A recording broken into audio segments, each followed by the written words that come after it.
damos la bienvenida al apóstol Vladimir Santander, maestro bíblico y coordinador en América del movimiento La PET, como parte de la red global UNGE y pastor del Ministerio Transformados en Guayaquil. Su pasión es movilizar a la iglesia hacia el propósito eterno de Dios en las naciones.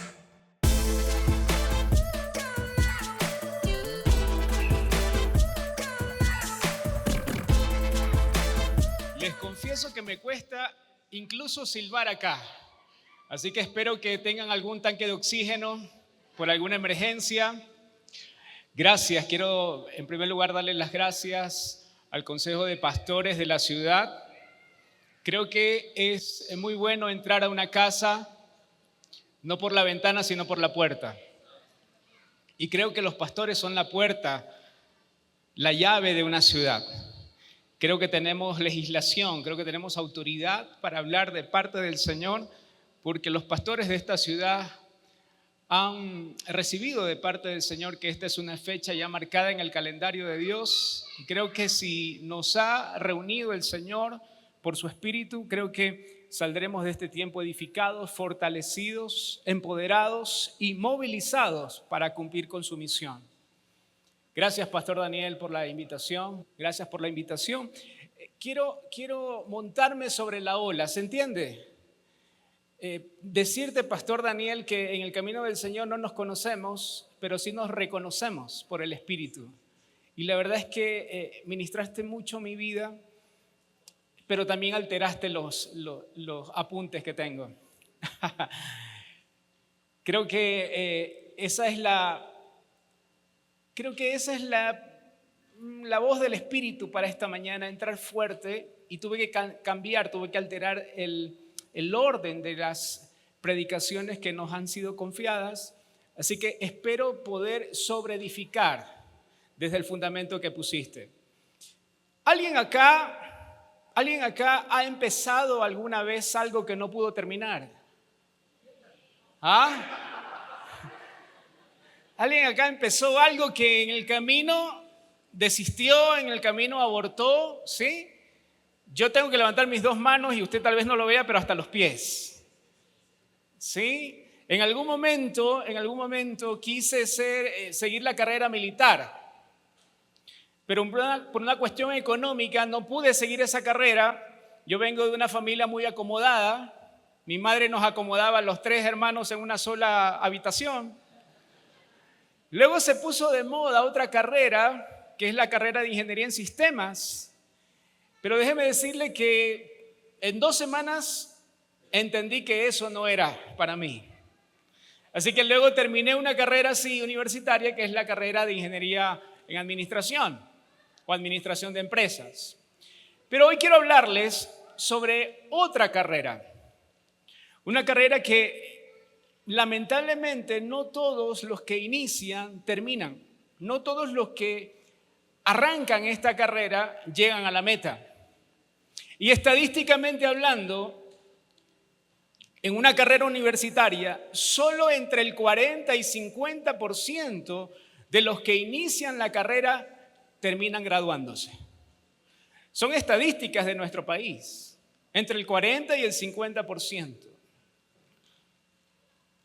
Pero no solo pasa eso en una carrera universitaria, también pasa en el deporte. En una carrera como la maratón, que es de 42 kilómetros, preste atención acá, mire esta estadística, escuche. Solo el 15% de los participantes en una maratón llegan a la meta. El 15, es decir, de cada 100 competidores, solo 15 logran llegar a la línea final. Esta estadística se debe a que gran parte de los participantes, en primer lugar, no han podido superar los obstáculos que encuentran durante la carrera, y en segundo lugar, gran parte de los participantes no han podido asumir el costo o la inversión que una carrera demanda. Un costo, una inversión que no solo tiene que ver con recursos económicos, que tiene que ver con tiempo, con vida, con esfuerzo. Y déjeme decirle que todos nosotros estamos corriendo, pero es una carrera mucho más importante y trascendente, es la carrera de la fe. Y no solo debemos garantizar correr, sino que debemos asegurarnos llegar a la meta y alcanzar el premio. Esta noche voy a hablarles acerca de los obstáculos que nosotros enfrentamos en la carrera de la fe, pero dada la dirección del Espíritu, quiero hablarles en este momento acerca de la medida de nuestra inversión, de cuál debería ser el costo que debemos asumir si queremos realmente seguir a Jesús.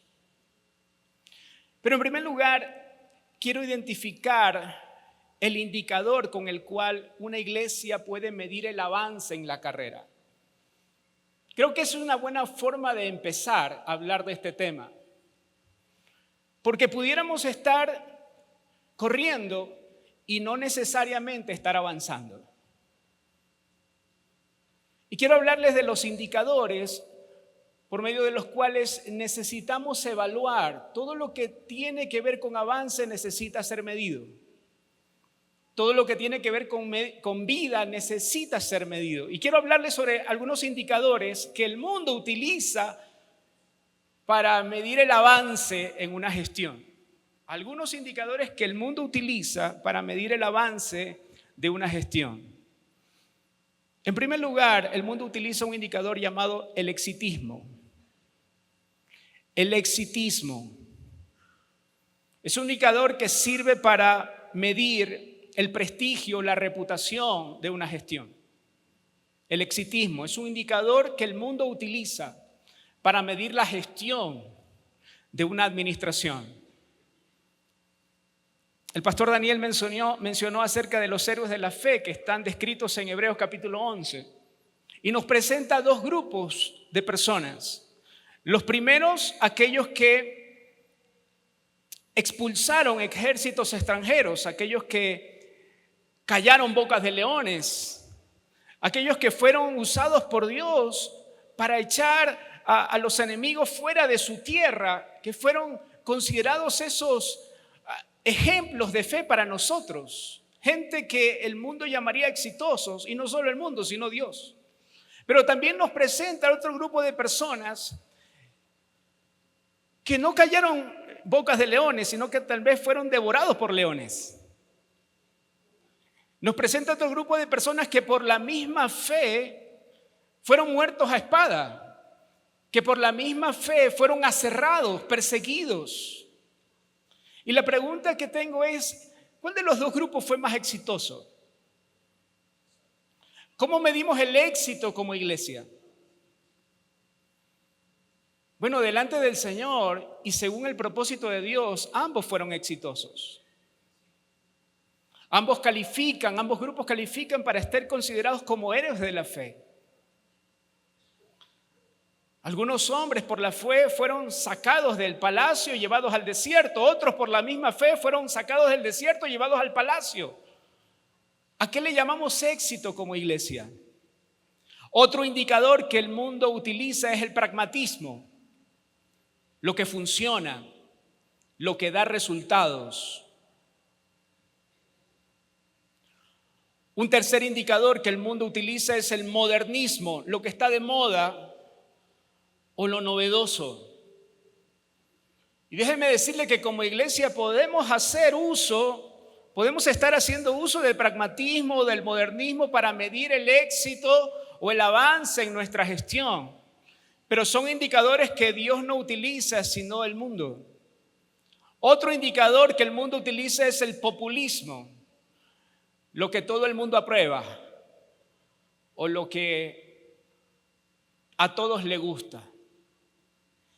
Y podría ser que nuestros mensajes, podría ser que nuestra forma de hacer iglesia esté permeada por este indicador. Y que en algún momento perdimos el rumbo y en lugar de ser agradables y en lugar de procurar ser aprobados por Dios, queremos ser aprobados por la multitud. Otro indicador que el mundo utiliza es el materialismo. Definir el avance de una gestión en función de lo material. Y creo que también eso ha permeado en la iglesia, porque muchas veces medimos nuestro avance en función del auditorio que tenemos. Creemos que es más exitoso el ministerio que tiene un auditorio más grande o el más moderno, Y aunque todo eso es importante, nada de eso es la meta, sino solo un medio. Y cuando no entendemos cuál es la meta, terminamos corriendo en función de alcanzar un medio. Recordaba, cuando estaba ahí sentado, recordaba un ejercicio que hicimos hace algún tiempo acá en Riobamba. ¿Tienen su celular acá? Hágame un gran favor. Escriba en su WhatsApp. Solo en este minuto usted va a tener la autorización de usar WhatsApp. No. Escriba en su WhatsApp como si estuviese enviando un mensaje de texto y ponga ahí la palabra iglesia. Ponga la palabra iglesia. Puede ponerla en cualquier idioma. ¿Cómo se diría iglesia en portugués, Daniel? Igreja. Eso mismo. Igreja. Ponga ahí la palabra iglesia, por favor. ¿Y qué es lo que le salió ahí? Hay un icono, hay una figura que reemplazó la palabra. Ese icono no es inocente. ¿Sí? Le salió un icono. ¿Cuál es ese icono? Es una casa, es un edificio con una cruz encima. ¿Le salió así? ¿Cuántos están acá? Sí. Ese icono no es inocente.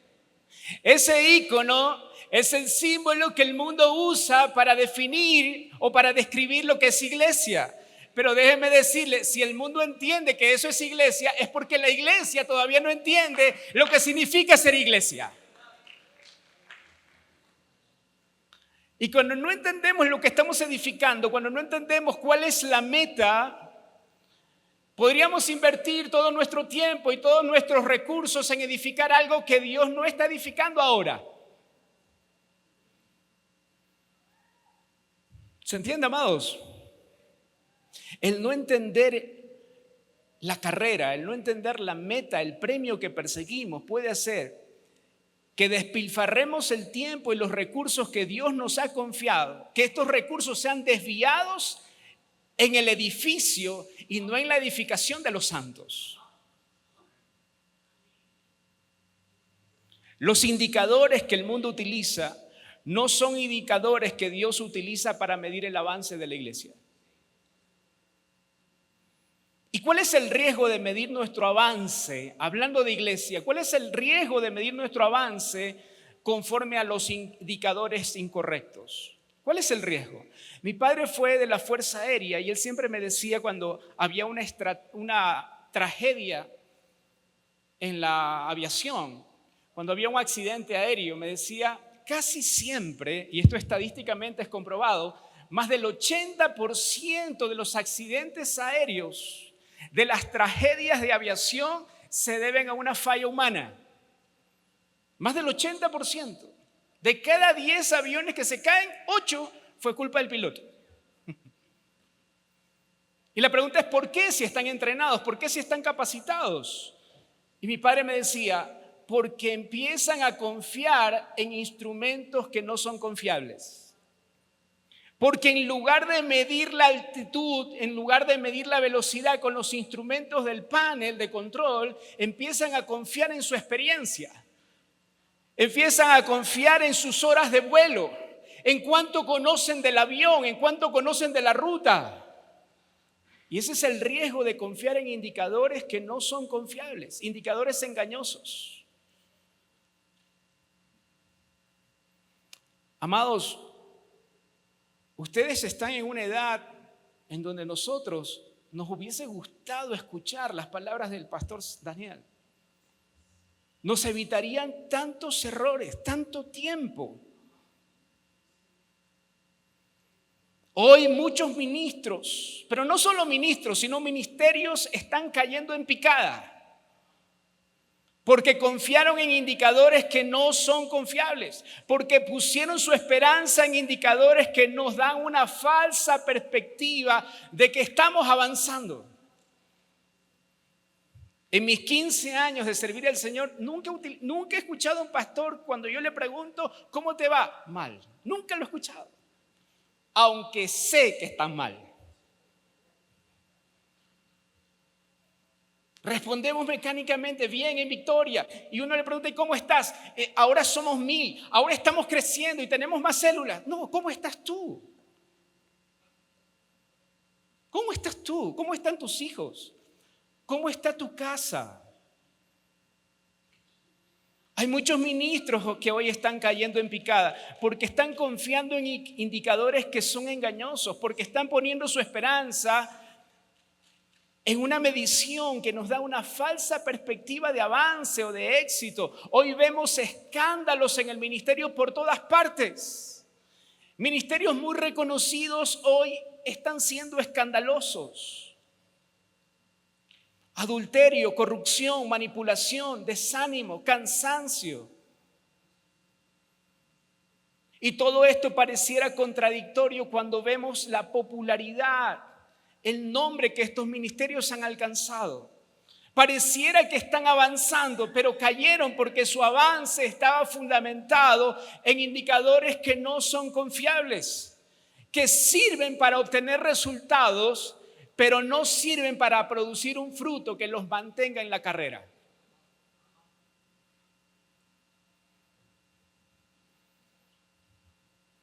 Hoy muchos están confiando en el crecimiento y todas sus estrategias. Y cada vez son menos los que confían en la estrategia del Espíritu Santo. Amado, Dios nos dio solo una estrategia y la estrategia es que Él es quien añade a quienes debían ser salvos. ¿Cuál es nuestra responsabilidad? No inventarnos la última estrategia para crecer en número. No, nuestra responsabilidad es proveerle al Señor una casa, un lugar seguro, una red que no se rompa para que Él pueda añadir la pesca milagrosa en estos últimos tiempos. Cuando vemos estos indicadores, hay algunos puntos que quisiera considerar. Tal vez por tiempo no voy a considerar todos, pero en primer lugar, no todo movimiento implica un avance. Israel es un ejemplo de esto. 40 años moviéndose sin avanzar ni un centímetro. Podemos tener mucho movimiento evangélico en la ciudad sin experimentar realmente un avance de la iglesia en una nación. El avance de la iglesia no es en primer lugar un desplazamiento hacia adelante. El avance de la iglesia no es en primer lugar un desplazamiento hacia adelante, no, es un crecimiento hacia arriba.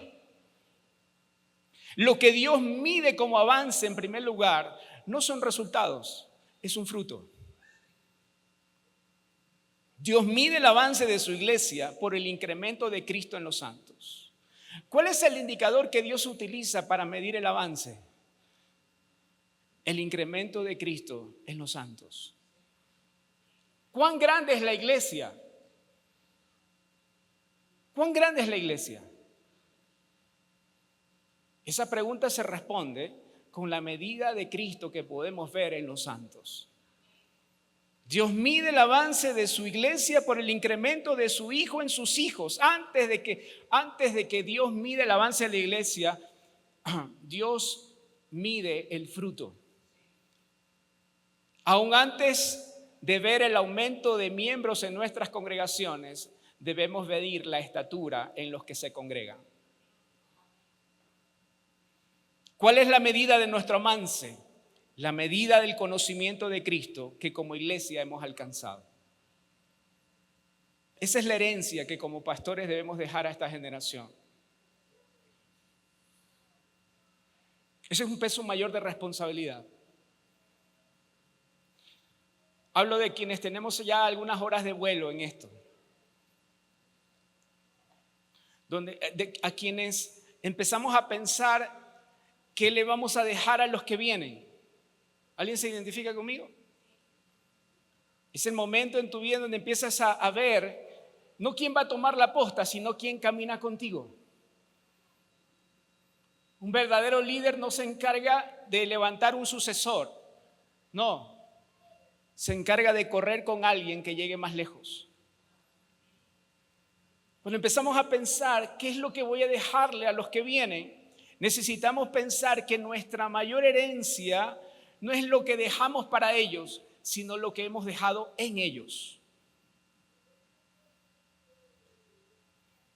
La herencia que esta generación necesita recibir de nosotros no es un ministerio reconocido, no es un gran auditorio, es una medida de verdad, es una medida de madurez en Cristo. Joven, no tengas la oportunidad de abrazar a tu pastor, dile: pastor, no necesitamos un auditorio más grande, necesitamos una estatura mayor.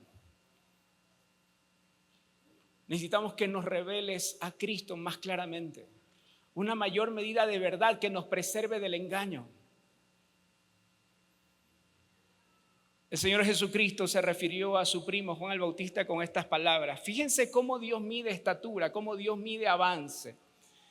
Él dijo acerca de Juan el Bautista: de los hijos de mujer, les digo, ciertamente les digo, de los hijos de mujer no ha habido alguien mayor que Juan. De los hijos de mujer no ha habido un hombre mayor que Juan. Y esas son palabras fuertes, son palabras pesadas. Lo que Jesús está diciéndonos es que Juan es mayor que cualquiera de los antiguos profetas. Lo que Jesús nos está diciendo es que Juan es mayor que Moisés, que Juan es mayor que Abraham, que Juan es mayor que David, que Juan es mayor que todos los antiguos profetas, que todos los hombres del Antiguo Testamento.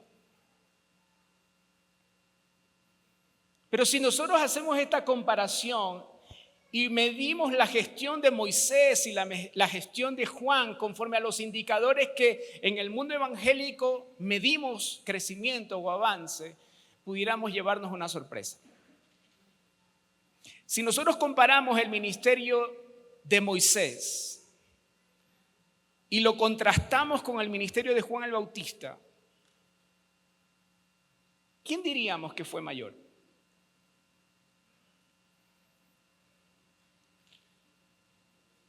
Déjenme darle algunas pistas en cuanto a la trayectoria o los años del ministerio.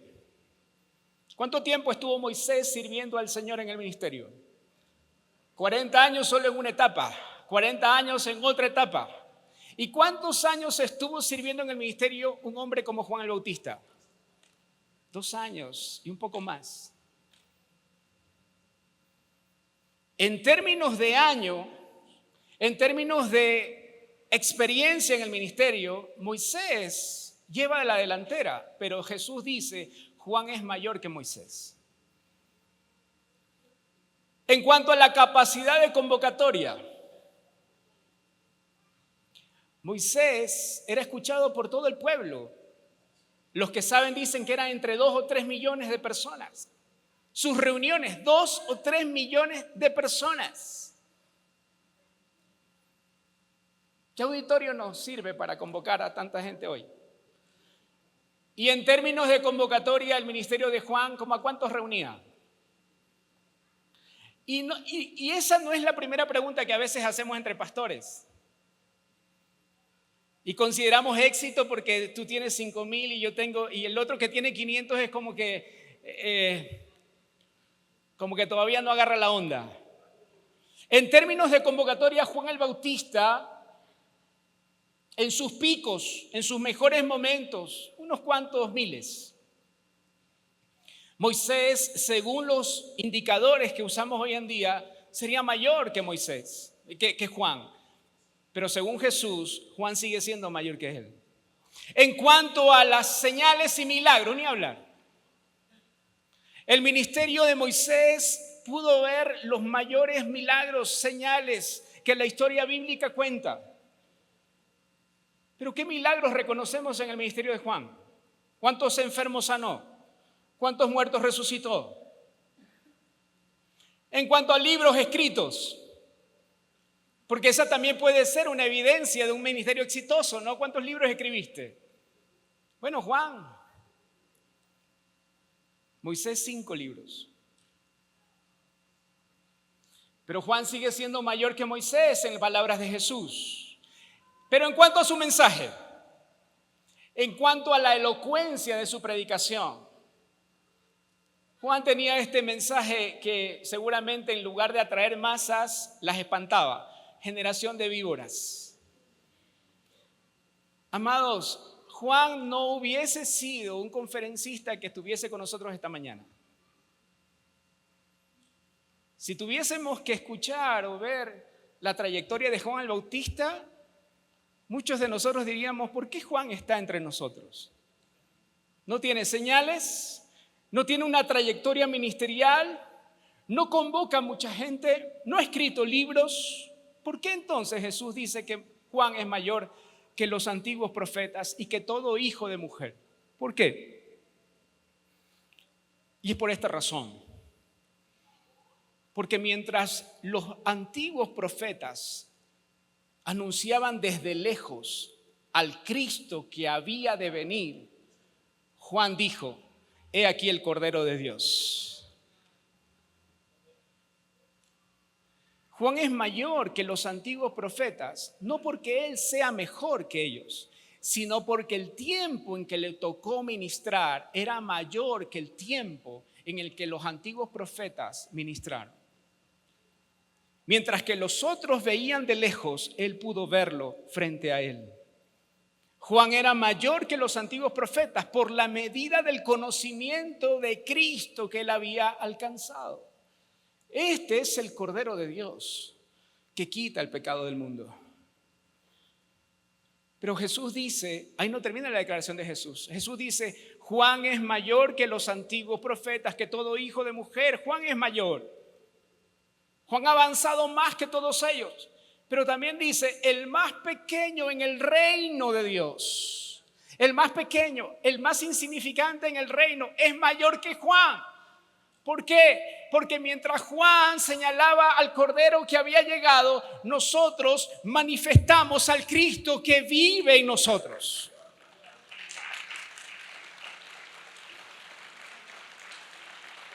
El tiempo que vivimos es mucho mayor que el tiempo de Juan. Este pacto en el que estamos establecidos es mayor que el antiguo pacto. Porque mientras los profetas anunciaban de lejos, mientras que Juan anunciaba al que estaba frente a él, nosotros manifestamos al que vive en nosotros. Ese es nuestro anuncio. Y esa es la medida de verdad, la medida de luz que estamos llamados a alcanzar.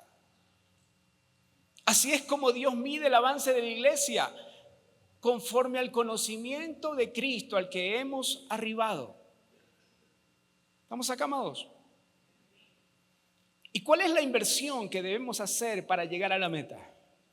¿Cuál es la inversión que esta carrera nos demanda?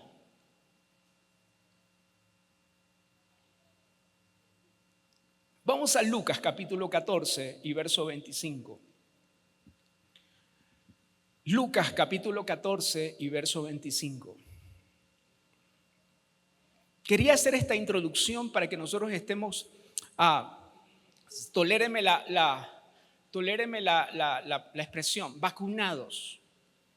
¿Vacunados en contra de qué? En contra de todo indicador que nos dé una idea falsa de avance o de crecimiento. Y ahora vamos a entender la inversión que esta carrera demanda de nosotros. Lucas capítulo 14 y verso 25. ¿Cuál es el contexto? El contexto es un encuentro que Jesús tuvo con una multitud de personas que querían seguirle, que querían correr con él. ¿Sí?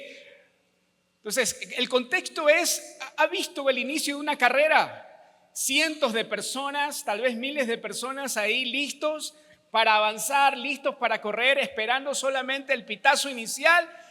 Y cuando ya estaban listos para correr, Jesús se voltea a esa multitud y les dice, esperen, antes de que corran conmigo, necesitan conocer cuál es el precio. Necesitan conocer cuál es la inversión que demanda esta carrera. Antes que decidan correr conmigo, necesitan saber lo que les va a costar seguirme a mí. Delante de esa multitud de corredores, Jesús lanza una advertencia. Les dice, miren, no corran hasta antes saber el costo, el precio de esta inversión. Lucas capítulo 14 y verso 25. Miren lo que dice. Y grandes multitudes le acompañaban, pero él volviéndose les dijo, si alguno viene a mí y no aborrece a su padre, a su madre, si alguno viene a mí y no aborrece a su mujer, a sus hijos, si alguno viene a mí y no aborrece a sus hermanos, a sus hermanas, si alguno viene a mí y no aborrece aún hasta su propia vida, no puede ser mi discípulo.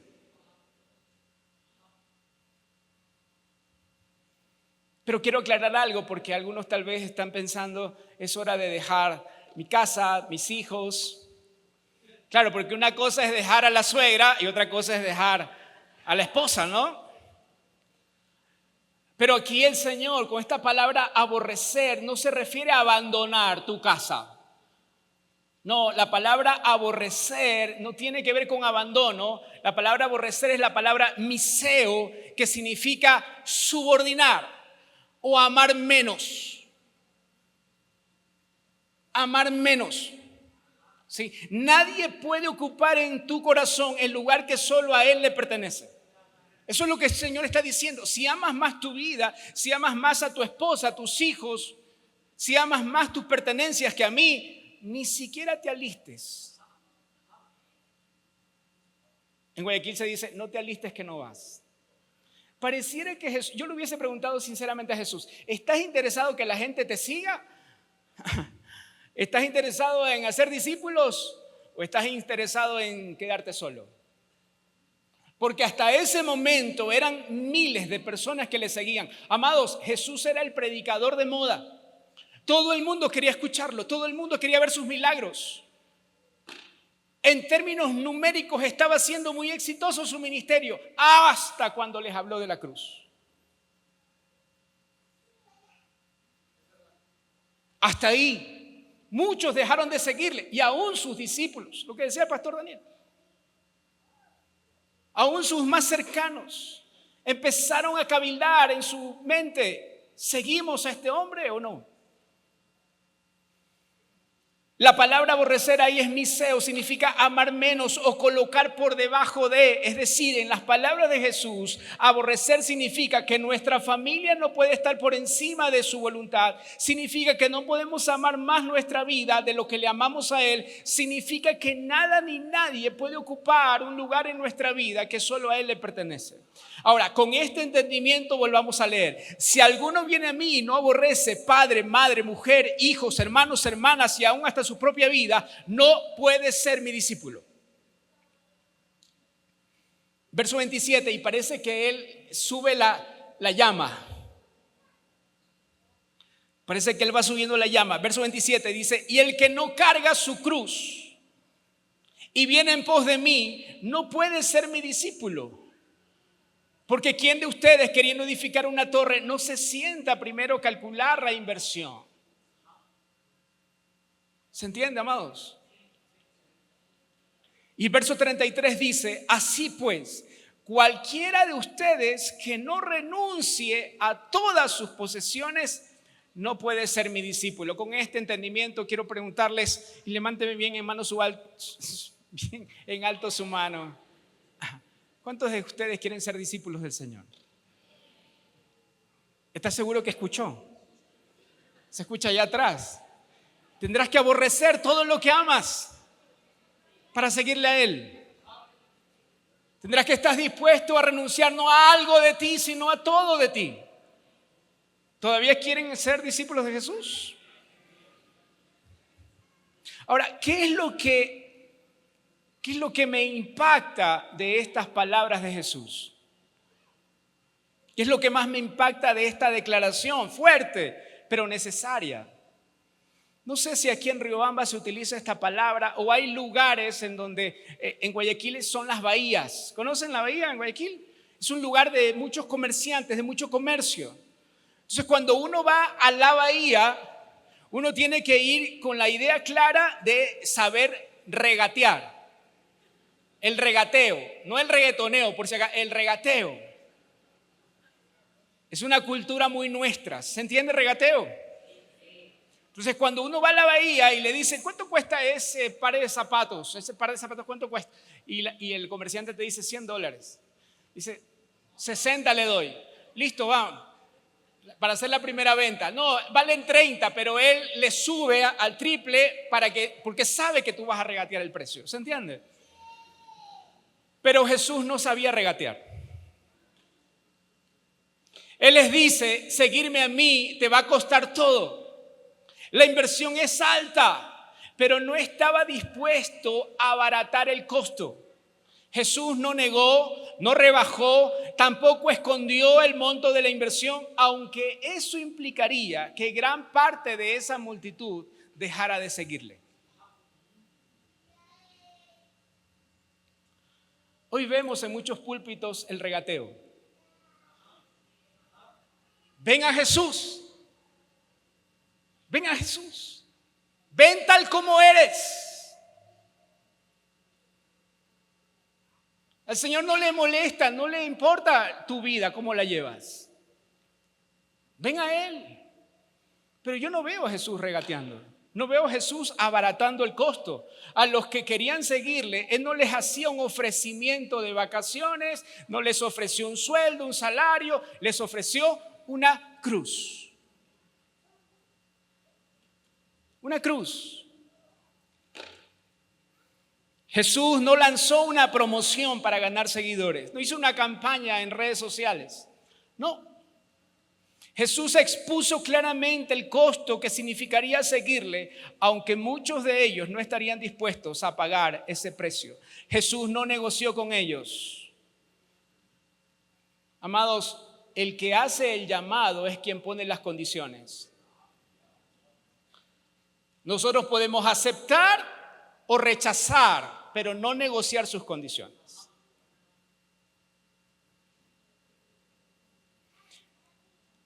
¿Cuál es el precio que Jesús pagó para llegar a la meta? ¿Recuerdan la expresión de Jesús en la cruz? Él dijo, consumado es. Hecho está. Él llegó a la meta. Él cumplió con todo lo que el Padre le había dicho. ¿Cuál es el precio que Él pagó por llegar a la meta? Despojarse de sí mismo. Llegar a la meta no te costará algo, te costará todo. ¿Qué implica esta pérdida? ¿Qué implica esta pérdida? ¿Qué implica este costo? Vea por favor Filipenses capítulo 3 y verso 8. Filipenses capítulo 3 y verso 8. Puede ser. Miren lo que dice.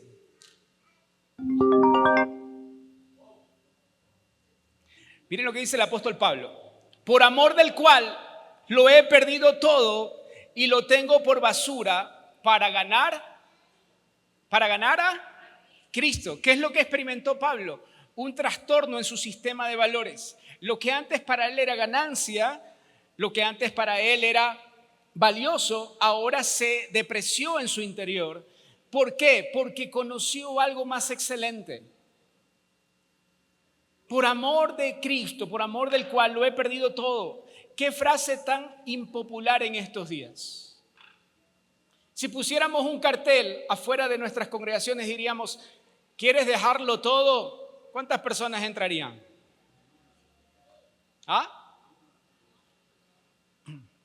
¿Cuántas personas entrarían a una congregación si le dijéramos, si quieres entrar acá, tienes que dejarlo todo afuera? ¿Ah? Es una frase muy impopular. Porque lamentablemente hoy se nos predica un evangelio que no tiene que ver con perder, sino con ganar. No es un evangelio perder para ganar, es un evangelio ganar, ganar. Nadie está dispuesto a perder. Todos quieren ganar. Pero miren lo que dice Jesús. Todo el que quiera salvar su vida, la perderá. Todo el que quiera salvar su vida, la perderá. Pero todo aquel que pierda su vida por causa de mí, la hallará. Porque ¿en qué le aprovechará al hombre si ganare el mundo y perdiere su alma? Es siempre la constante. Perder para ganar. Perder para ganar. ¿Perder qué? Perderlo todo de mí para ganar todo de Él. Pastor Daniel, ese es el reloj.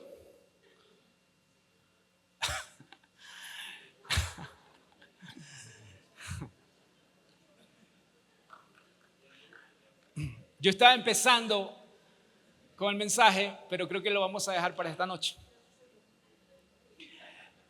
¿En qué consiste la pérdida y en qué consiste la ganancia? Solamente voy a mencionar los puntos que vamos a desarrollar esta noche. ¿Les parece bien? Número 1. Apártate de mí, Satanás. Me eres tropiezo. Número 1. Perderás tu vieja y vana manera de vivir, pero ganarás una nueva vida abundante y eterna. Este es un estado contable. ¿Se entiende? Estado contable. Hay una pérdida, pero hay una ganancia. Pero al término del ejercicio te darás cuenta que siempre es superior la ganancia que la pérdida. Siempre termina siendo lo que nosotros consideramos pérdida, termina siendo ganancia en Cristo. Número 1, perderás tu vieja y vana manera de vivir, pero ganarás una nueva vida abundante y eterna. Número 2, perderás el ser parte de este mundo como sistema, pero ganarás el ser parte de una nueva creación, de una nueva humanidad. Número 3, perderás tus propios planes. ¿Cuántos están dispuestos a desechar sus planes para abrazar los planes de Dios? Perderás tus propios planes, pero ganarás una participación en el propósito eterno de nuestro Padre. Número 4, perderás relaciones. Aquí en este punto muchos tropiezan, porque no están dispuestos a dejar relaciones que saben que en lugar de llevarte a la meta te estorban. Perderás relaciones, perderás amigos, incluso familias. ¿Sabe? Solo voy a tenerme acá. Me encanta Jesús. Cuando Él hablaba acerca de su cita con la cruz, uno de sus discípulos, Pedro, se pone delante de Él.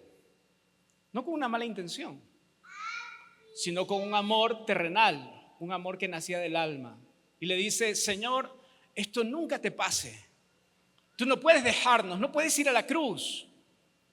No puedes hacer eso. Y Jesús le dice con ojos de amor: Satanás, apártate de mí, porque tu mirada está puesta en los ojos, en las cosas de los hombres. Jesús reprendió a Pedro. Pareciera que él no fue a la escuela de pastores, lo exhortó en lo público. Pareciera que le faltó esa clase a Jesús. Apártate de mí, Satanás, y reprende a su discípulo. Pero fíjese, horas antes, minutos antes de la cruz, minutos antes de la crucifixión, otro de sus discípulos se le acerca y tenía una compañía de soldados con él. Y se acerca a Jesús y le da un beso. Y el Señor le dice: amigo, haz pronto lo que viniste a hacer.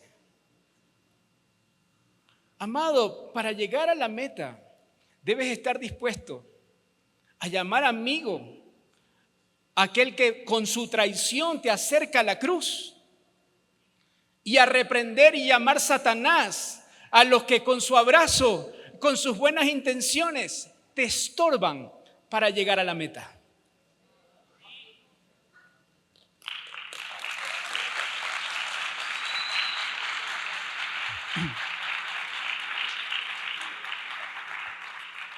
Perderás amistades, relaciones, incluso familia, pero ganarás la potestad de ser llamado hijo de Dios, amigo de Dios, familia de Dios. Número 5, perderás el placer temporal y efímero del pecado, pero ganarás el placer incomparable y eterno de conocer a tu Señor.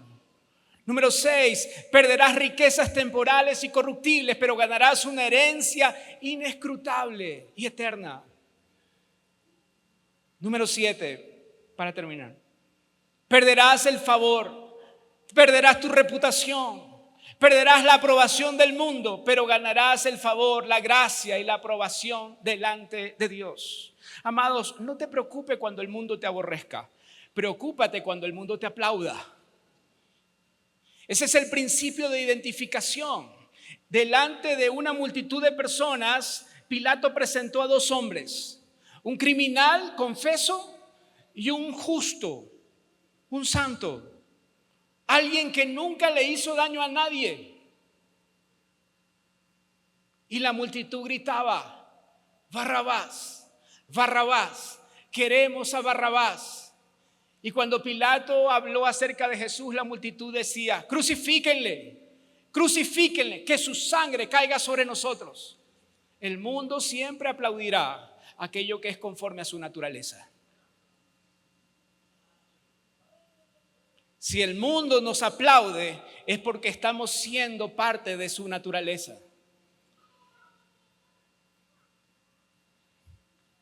Perderás tu reputación. ¿Sabes lo que significa cargar una cruz en los tiempos de Jesús? No es cargar un sticker en nuestro carro para que digan que somos evangélicos.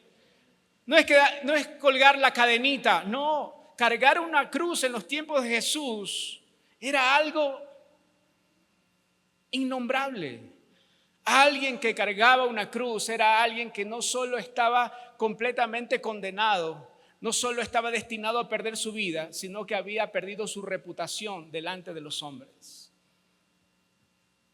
Ningún banco le daba un préstamo a uno que cargaba una cruz. ¿Sabe por qué? Porque delante del sistema esa persona ya no estaba más, ya no tenía valor. ¿Entiendes lo que significan las palabras de Jesús? ¿Quieres seguirme? Toma tu cruz y luego sígueme. Finalmente, ya dije finalmente varias veces, creo, ahora sí. Como conclusión,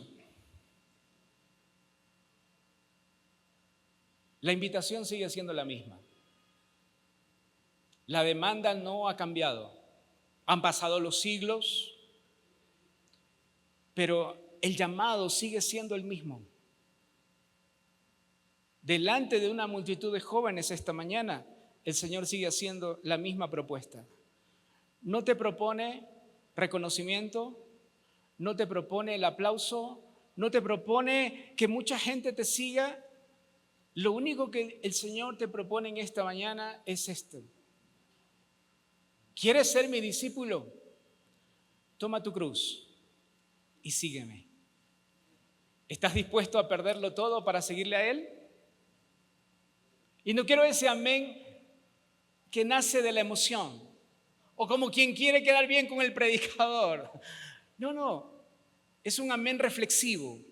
Es el amén de alguien que sabe calcular el costo.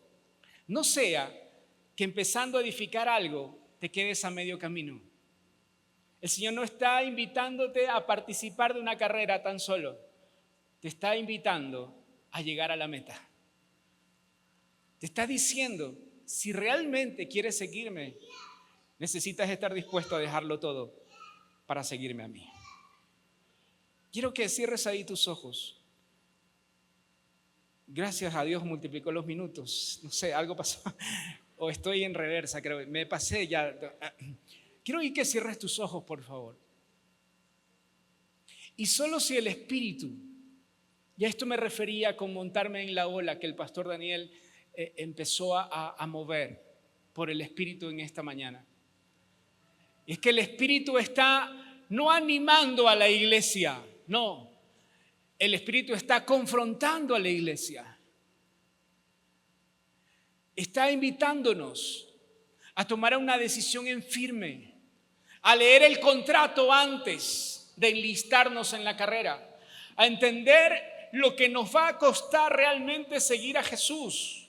Y si a pesar del costo, a pesar de semejante inversión, hay alguien aquí que decide en su corazón seguirle a Él, quisiera pedirte, cierra tus ojos por favor, que nada te distraiga. Que nada te distraiga. Quisiera pedirte que si has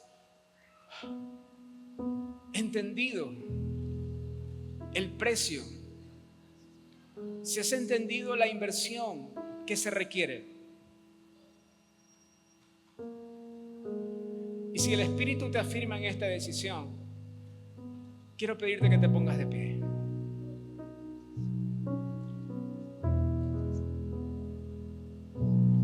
Me parece escuchar esta mañana las palabras de Jesús delante de esa multitud de personas. Si alguno quiere ser mi discípulo, si hay alguien acá en Riobamba, si hay alguien en este auditorio que está decidido a dejarlo todo por mí, niégate a ti mismo, toma tu cruz y solo entonces sígueme. ¿Puedo pedirle a los pastores, Pastor Daniel, me autorizas? ¿Puedo pedirle a los pastores que pasen acá al frente? Sí, solo es un minuto más.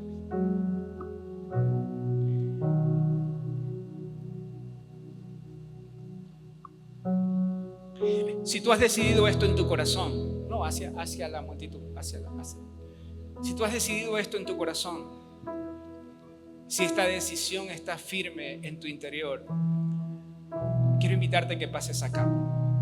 Seguir a Jesús no es algo fácil. Seguir a Jesús no te costará algo, te costará todo, pero ganarás todo lo que Él, por su gracia, ya nos ha confiado. Los pastores que estamos acá al frente, vamos a orar por ti. Vamos a afirmarte en la decisión que has tomado en esta mañana. Y si ya reconociste al Señor como tu Salvador, amado, esta invitación no tiene que ver solo con salvación, tiene que ver con ministerio, tiene que ver con un llamado específico a tu vida, tiene que ver con una inversión.